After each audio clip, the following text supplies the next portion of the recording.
Sejam bem-vindos, pessoal. Hoje a gente vai falar de Vampiro à Máscara, quinta edição. Estou aqui no meu computador, porque hoje eu vou falar bastante de regra, então eu vou precisar consultar o meu livro, porque regra é detalhe.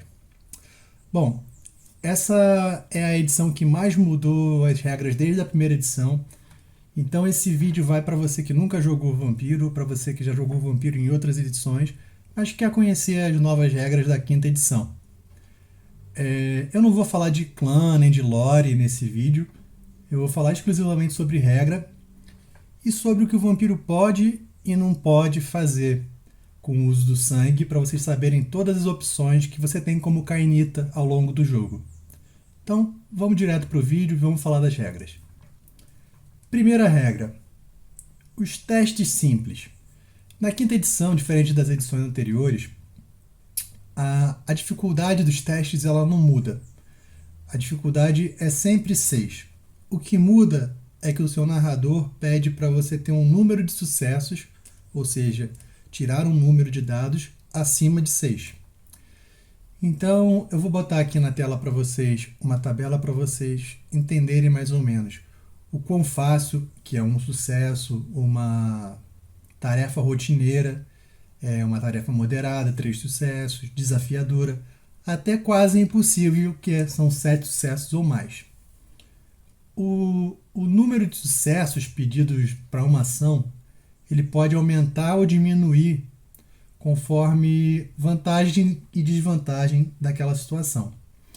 Então, por exemplo, se o seu personagem ele está tentando se proteger de alguns tiros, mas ele tem uma cobertura, uma caixa na frente dele, o narrador ele pode dar alguma vantagem para a rolagem dele para ele se proteger, ou pedir menos sucessos para ele conseguir se proteger.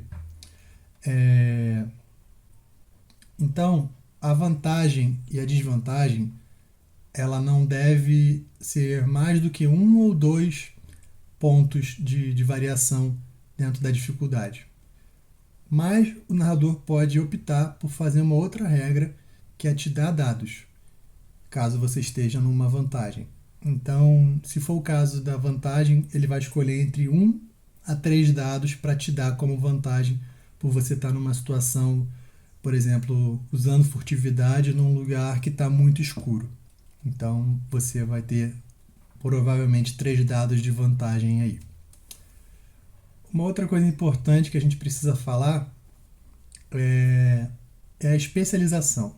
A especialização é quando você escreve naquela linhazinha ali entre a habilidade, por exemplo, briga, e as bolinhas que de quanto você tem de briga no seu personagem, tem uma linha. E algumas dessas habilidades você coloca uma especialização.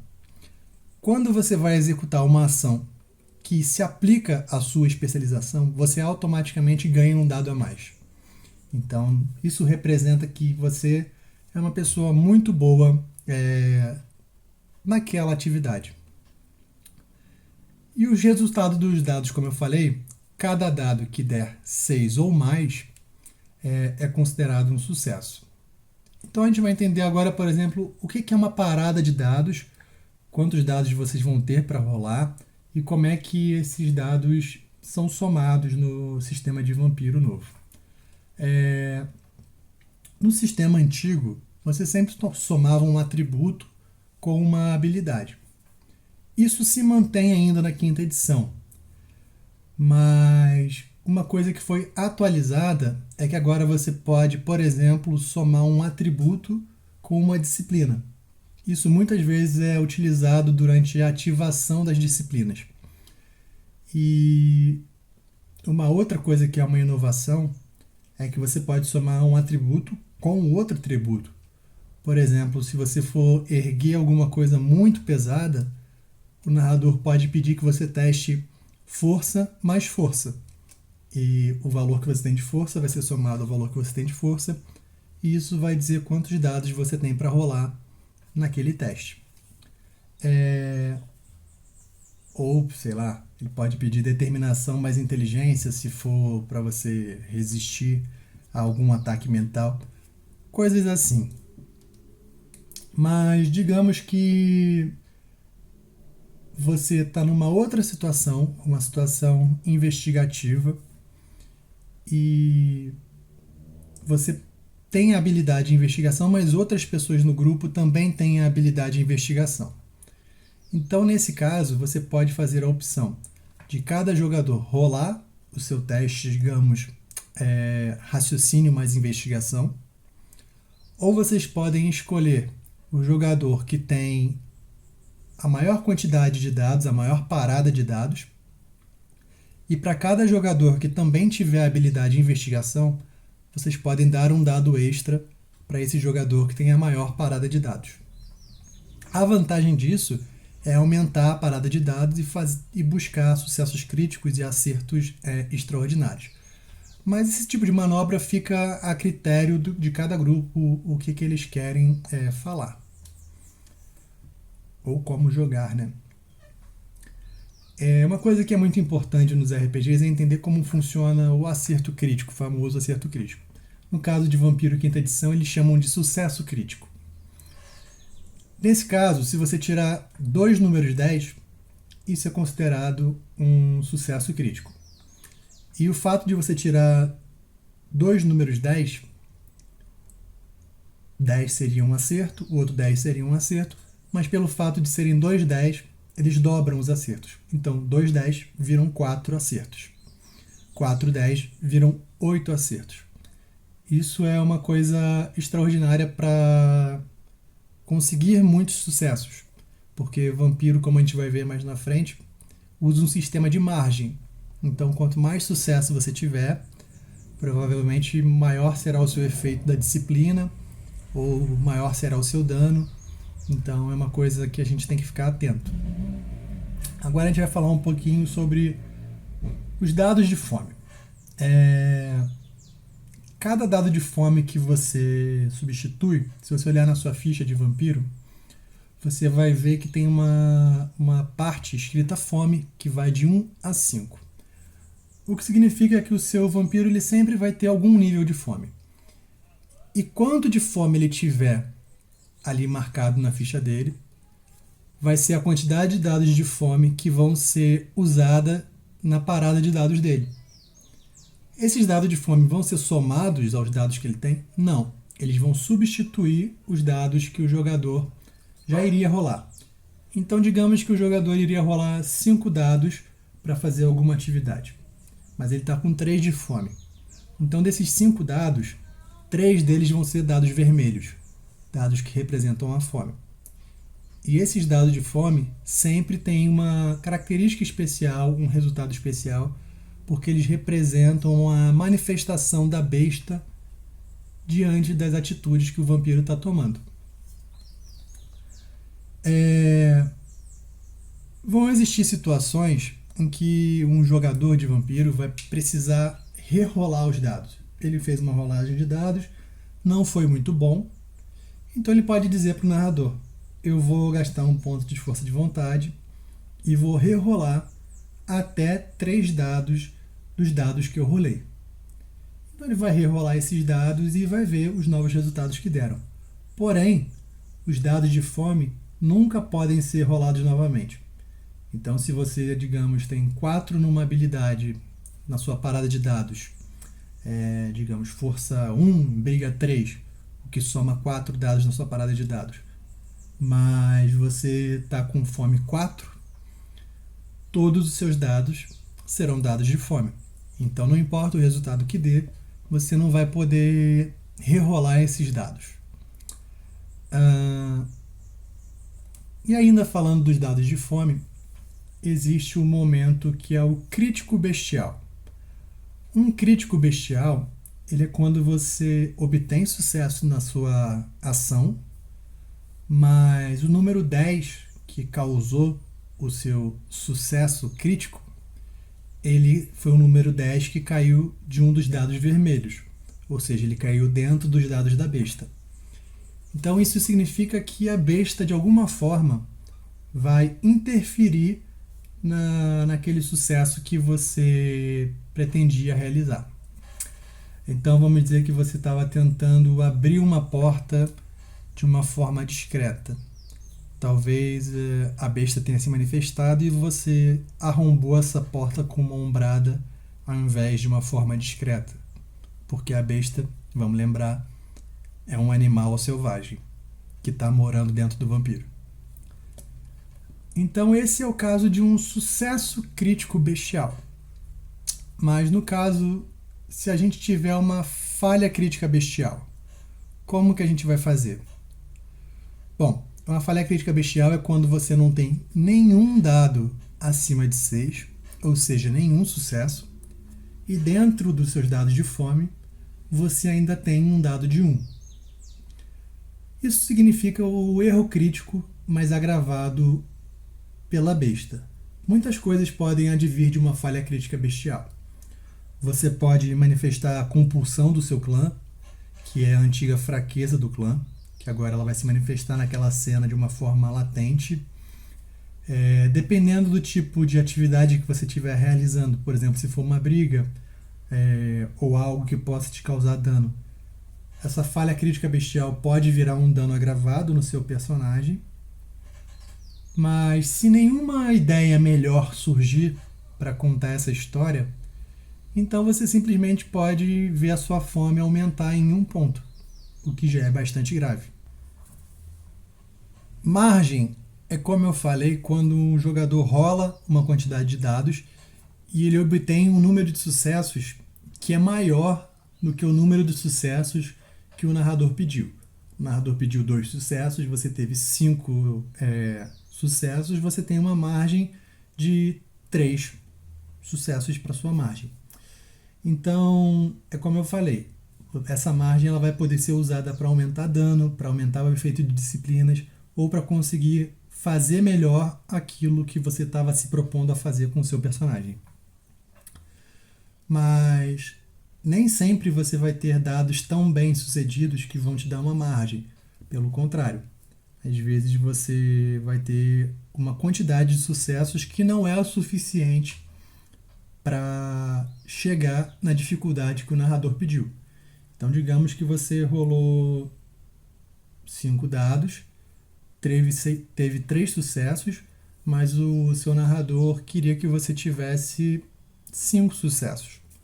Você gastou sua força de vontade, rerolou os dados e mesmo assim ainda não alcançou os 5 sucessos que o narrador queria. Mas essa, digamos que é uma situação vital para o seu personagem, uma situação de vida ou morte, ou algo muito importante para o seu personagem. Então você pode utilizar o que é chamado de a mecânica de vencer a um custo. Essa mecânica de vencer a um custo, ela é proposta pelo jogador que está querendo vencer a um custo, ela é proposta para o narrador, e ela significa que o narrador vai te propor uma penalidade grave, e se você aceitar essa penalidade, você passa naquele teste específico. Qualquer jogador da mesa pode sugerir uma penalidade para o seu personagem. Você próprio pode sugerir uma penalidade para o seu personagem. A ideia de vencer a um custo é trazer também um pouco de drama e de contação de história em testes que você iria falhar automaticamente, mas que é mais importante que você vença para a história do que você falhe. Mas você não pode nunca vencer sem pagar um custo. Então, por isso, é vencer a um custo. Bom, aqui a gente encerrou o que são os testes simples. E vão existir os testes que são os testes por disputa. Mas antes de falar deles, deixa eu dar um olho aqui no meu chá um instantinho. Aproveitando a pausa, eu vou deixar aqui na descrição o link do livro de Vampiro à Máscara, 5ª edição, que está em promoção. Se vocês quiserem comprar, o link de afiliado me ajuda, reverte uma parte do dinheiro para mim. Então, vocês não vão pagar nada a mais, mas eu vou receber uma parte pelo produto que está sendo vendido pela Amazon. Mas vamos falar agora dos testes que são feitos em disputa. Os testes de disputa são quando existem mais de algum personagem envolvido. Um NPC ou outro PC. Simplesmente são testes em que você vai ter que confrontar outro personagem. Então, ao invés de você ir contra uma dificuldade que o mestre determinou, você vai fazer a sua rolagem. digamos, força mais briga, e o outro jogador, querendo se esquivar completamente, como uma ação completa, vai fazer o seu teste de destreza mais atletismo.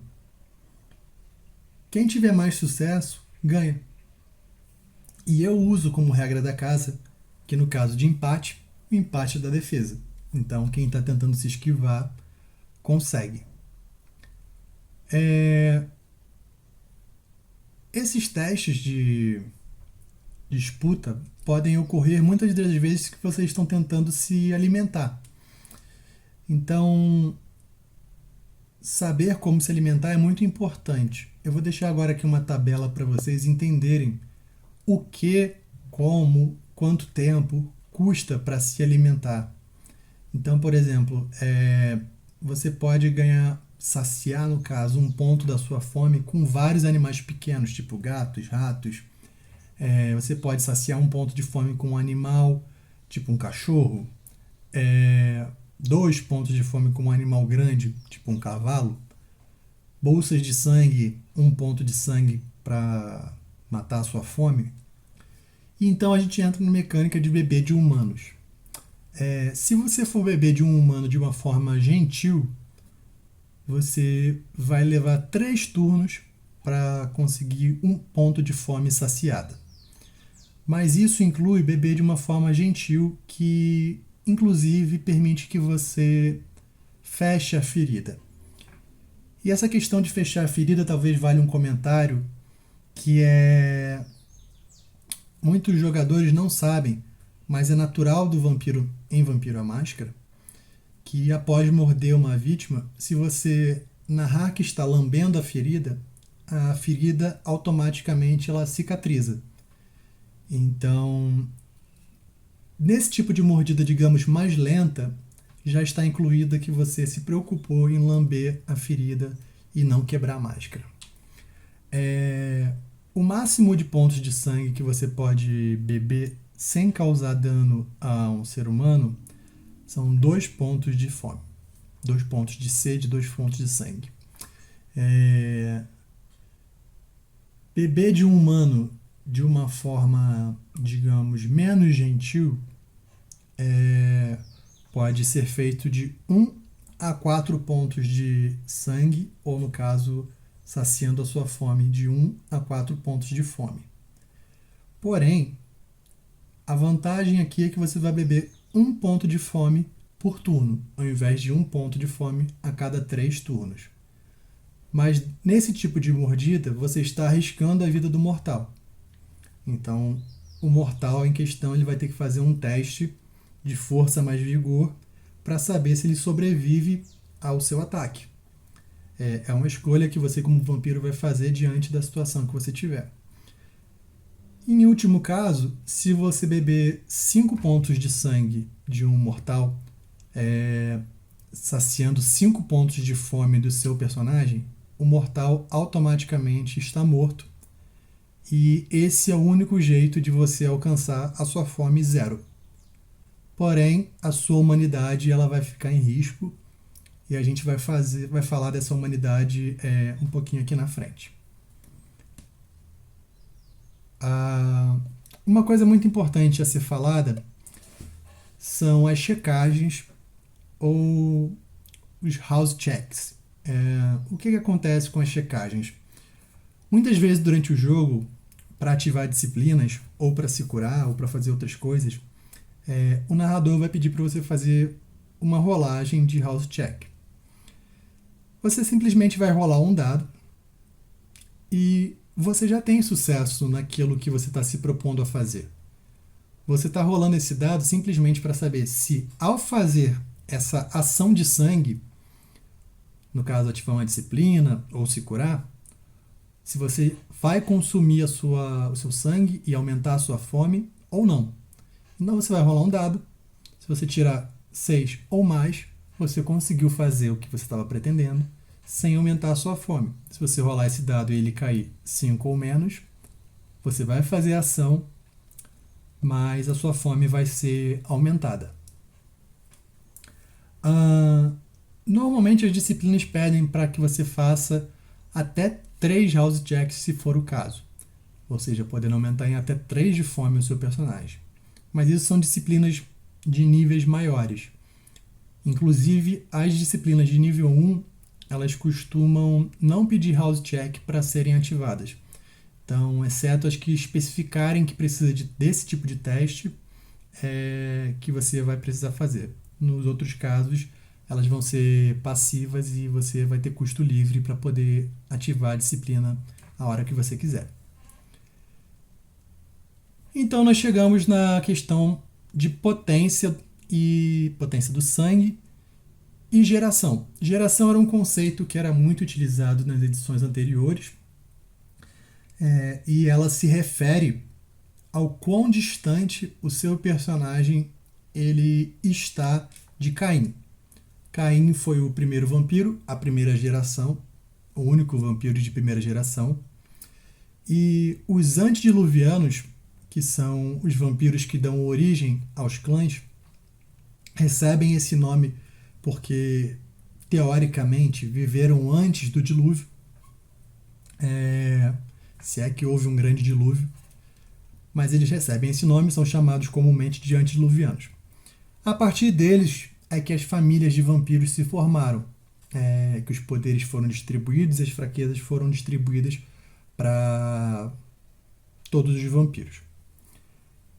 Na quinta edição, você começa na 13ª geração. Nas edições anteriores, existia uma vantagem, um antecedente, que se chamava geração, que você podia comprar pontos e abaixar a sua geração até a 8ª geração, por exemplo. Essa é uma mecânica que foi excluída e não é mais usada hoje em dia na quinta edição. Porém, a quinta edição trouxe uma coisa que não existia nas edições anteriores, que é a potência do sangue.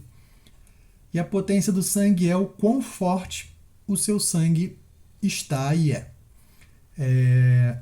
Antigamente, a força do sangue era medida exclusivamente pela geração, e agora ela é medida pela potência do sangue também. A questão é que um jogador de 13ª geração ele vai ter um máximo de potência do sangue para atingir, que é diferente, digamos, de um vampiro de 9ª geração, que vai ter mais níveis de um nível máximo de potência do sangue para ser atingido. Porém, eu vou falar aqui nesse vídeo exclusivamente de potência do sangue 1 e potência do sangue 2, porque eu estou lidando com personagens que estão bem no começo do jogo, que ainda não tiveram tempo de comprar com pontos de experiência mais pontos de potência do sangue, que não evoluíram o personagem de alguma forma. Então eu queria falar o que a potência 1 e a potência 2 favorecem ao seu personagem e te permitem fazer. É claro que quanto maior a potência do sangue, mais coisas você vai poder fazer como sendo um vampiro. Mas eu vou me ater a esse nível 1 e a esse nível 2, porque, como eu falei, isso aqui é um vídeo para iniciantes. Então, na potência do sangue 1, você pode invocar o que é chamado de surto do sangue. E o surto do sangue você vai fazer um house check, podendo aumentar sua fome ou não. E ao fazer um surto do sangue, você ganha 2 dados em um atributo à sua escolha. Qualquer atributo.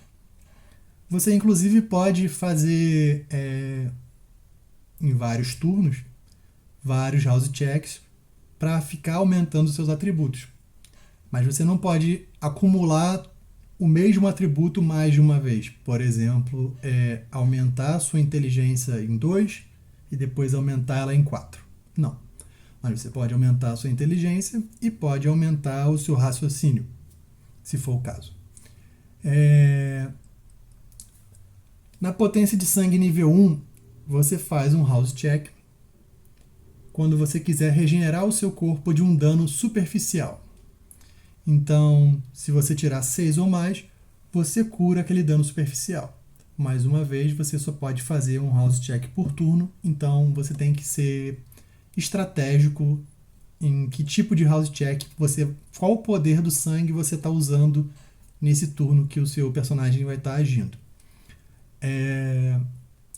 No caso da ativação das disciplinas, tem uma mudança no house check.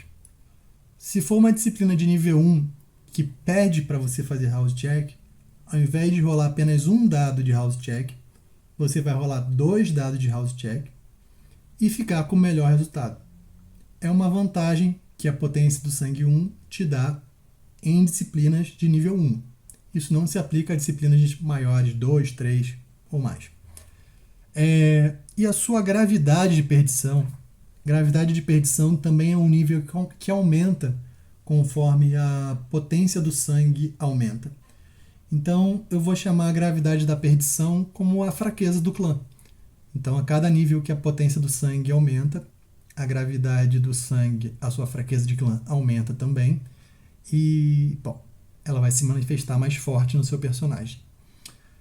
No caso da potência de sangue 1, você ainda está no nível 2 da maldição do seu clã. E agora eu vou falar de potência do sangue 2. O que acontece é que você recupera 2 de dano superficial no mesmo turno por um house check. Repara que eu estou falando do dano superficial porque mais pra frente a gente vai falar de dano agravado. E esses 2 danos que existem no jogo são curados e causados por fontes diferentes. Então é preciso separar eles. Na potência do sangue 2, você adiciona um dado para resistir ao uso de disciplinas contra você. Então, se alguém tentar dominar o seu personagem, se alguém fizer um ataque com potência contra você, você vai adicionar um dado ao seu teste de defesa, seja ele qual for. Porém, nem tudo são alegrias. O sangue animal e as bolsas de sangue começam a ficar para trás. Então, você vai precisar beber o dobro de sangue de um animal para saciar sua fome em um ponto. Então, a gente vai olhar aquela tabela de beber sangue de animal e você sabe que você vai precisar do dobro que um vampiro de potência 1 precisaria. Porém, a sua gravidade da maldição ela ainda continua em 2 e ela só vai passar para o nível 3 quando a sua potência do sangue ficar um pouquinho maior. Nesse vídeo especificamente, eu não vou falar dos sangue fracos, que são os vampiros de 14ª e 15ª geração, e além disso, que tem potência do sangue 0, porque eles são um caso à parte, muito particular. Então a gente pode falar deles assim num outro vídeo. O que eu vou falar aqui são os outros dons do sangue que vocês ainda podem ativar fazendo um house check. O primeiro deles é chamado de rubor do sangue. Um vampiro ele faz um house check e aí ele basicamente faz com que o sangue comece a circular no corpo dele. As vantagens de ter o sangue circulando no seu corpo e um rubor de sangue é que para muitos casos, muitos vampiros, exceto alguns clãs, você vai assumir uma aparência quase humana. Então, isso vai disfarçar o seu corpo cadavérico. Isso vai permitir que você ingira alimentos, dependendo da sua humanidade, mas é provável que você possa ingerir alimentos e retê-los no seu corpo por algumas horas. Também, dependendo da sua humanidade, é possível que você tenha relações sexuais com outras pessoas. Então, você tem alguns benefícios de fazer esse rubor de sangue, mas você ainda continua sendo um morto-vivo. Então, se você for submetido, por exemplo, a uma cirurgia, o rubor de sangue não vai te salvar do fato das pessoas descobrirem que você está morto. Ou se alguém te investigar de alguma forma mais profunda através de medicina, o rubor de sangue também não vai te salvar. Ele é apenas um disfarce superficial para que você se misture na multidão. Como eu falei anteriormente, você pode usar o seu sangue para se recuperar, para se regenerar, através de um house check. Então você pode fazer um house check para curar 1 ponto de dano quando você tem potência 1. Mas como eu mencionei, os danos agravados eles são mais complicados. Então,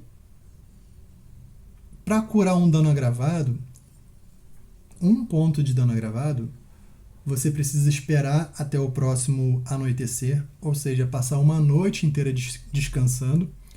E quando você acordar, você vai fazer 3 house checks para 1 ponto de dano agravado. E, como eu disse, você vai curar esse ponto de dano agravado, mas as consequências desses 3 house checks podem aumentar muito a sua fome naquela noite.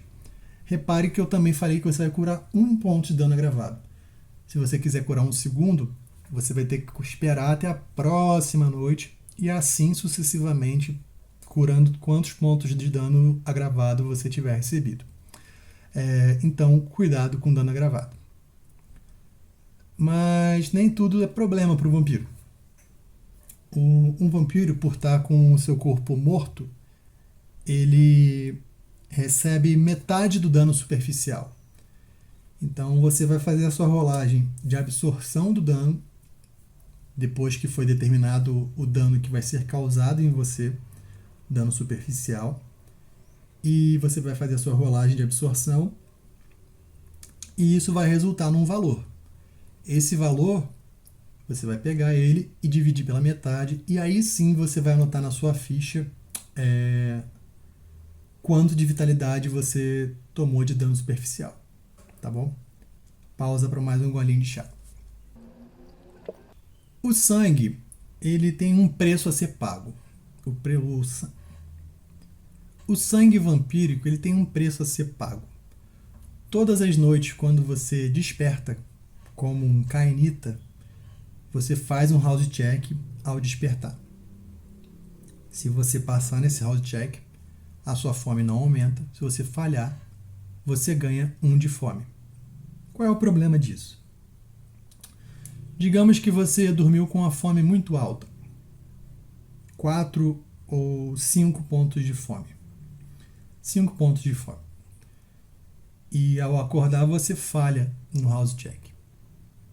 Isso leva o seu personagem automaticamente a um torpor por inanição. O seu corpo ele para de funcionar por falta de sangue. E somente quando alguém te alimentar, você vai poder voltar a agir, a sair do torpor. E se você for pouco alimentado, digamos 1 ponto de fome, você ainda vai ter 4 pontos de fome. E a visão do sangue pode te levar ao frenesi. E o que é o frenesi? O frenesi ele pode ser dividido em 3 tipos de frenesi.